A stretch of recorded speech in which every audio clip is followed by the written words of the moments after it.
When the Nigerian Labour Congress was pushing for a minimum wage of 250,000 naira, you probably heard the concerns about how that much money could lead to inflation.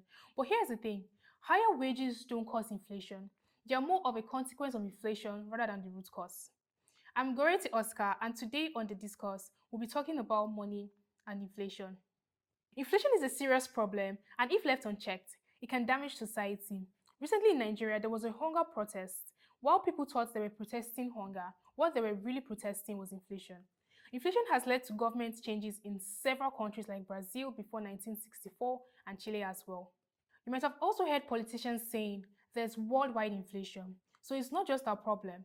The argument would only hold water if the world had a fixed exchange rate, meaning inflation in one country could directly cause inflation in another. But that's not how it works. As long as countries have their own floating exchange rates, inflation is a national issue and not an international one. So, what causes inflation?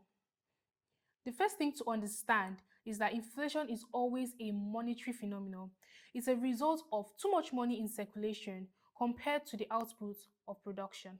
Governments create money to finance their spending. They print more money and spend it. Sometimes it's due to their own policies, and sometimes they're responding to public demand.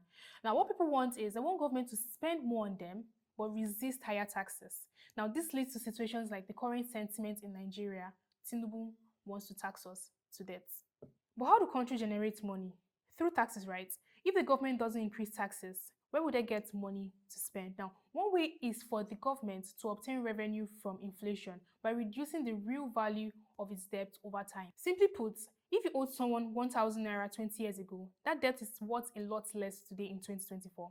Similarly, the government's debt from 20 years ago is less of a burden now. It's like borrowing 100,000 naira 10 years ago and paying it back today. It's not the same value. Now, the government announced debt today as percentage of national income is smaller than it was 20 years ago. While the government benefits from inflation, individuals also try to take advantage. People want the prices of what they buy to decrease, but they want the prices of what they sell to increase. Some suggest that the solution to inflation is to inject money into the economy, believing it will create jobs, boost spending power, and also improve the economy. And it does, but only short term. Once the temporary effects fade, you're left with even more and more inflation. So how do you stop inflation? It's simple. Get the government to spend less and print less money. That's the only way to put a stop to inflation.